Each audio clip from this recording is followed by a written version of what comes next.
Olá pessoal, tudo bem? Hoje eu vou trazer mais uma questão do Enem para a gente resolver aqui. Então, dando seguimento hoje à questão 150. E essa é uma questão que é praticamente só interpretação de texto e de gráfico, tá? Então, tem que ter bastante atenção. Vamos então ler a questão e a gente já resolve ela. O Serviço de Meteorologia de uma cidade emite relatórios diários com a previsão do tempo. De posse dessas informações, a prefeitura emite 3 tipos de alerta para a população. Aí tem o alerta cinza. Deverá ser emitido sempre que a previsão do tempo estimar que a temperatura será inferior a 10 graus Celsius e a umidade relativa do ar for inferior a 40%. Alerta laranja deverá ser emitido sempre que a previsão do tempo estimar que a temperatura deve variar entre 35 e 40 graus e a umidade relativa ficar abaixo de 30%.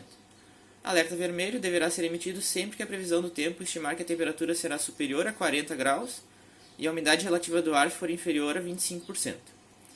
Aí ali, né? Um resumo da previsão do tempo nessa cidade para um período de 15 dias foi apresentado no gráfico. Bom, daí tem o gráfico aqui, né? Decorridos os 15 dias de validade desse relatório, um funcionário percebeu que, no período a que se refere o gráfico, foram emitidos os seguintes alertas. Dia 1, alerta cinza, dia 2, alerta laranja e dia 13, alerta vermelho. Em quais desses dias os avisos foram emitidos corretamente? Bom, então a gente tem que ver só se esses alertas foram emitidos corretamente, né?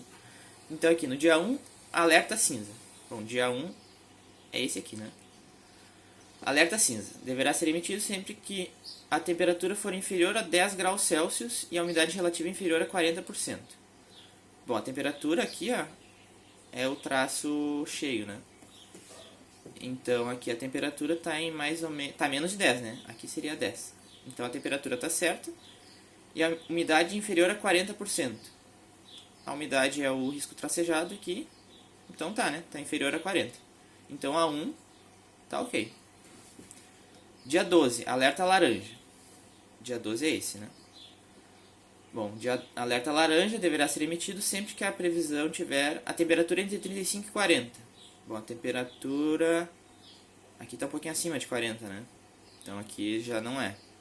E a umidade teria que estar abaixo de 30. A umidade até que está certa. Mas aqui, ó, esse aqui está um pouquinho acima de 40. Não está exatamente em cima, né? Então aqui, esse aqui está errado, né? E dia 13, alerta vermelho. O vermelho, a temperatura tem que estar superior a 40 e a umidade abaixo de 25. Então no dia 13, que é esse aqui, a temperatura acima de 40. Bom, aqui é 40, a temperatura está acima de 40. E a umidade abaixo de 25. Não, né? A umidade aqui está em 40, né? Então aqui dia 13 também não. Bom, com isso então, o único dia que foi o alerta certo foi o dia 1, né? Então aqui a resposta certa, letra A. Beleza, pessoal? Então essa aí foi a resolução da questão 150, que não envolve muitas contas, né? Só a interpretação de gráfico, mas que tem que ter bastante atenção. Beleza? Um abraço a todos vocês.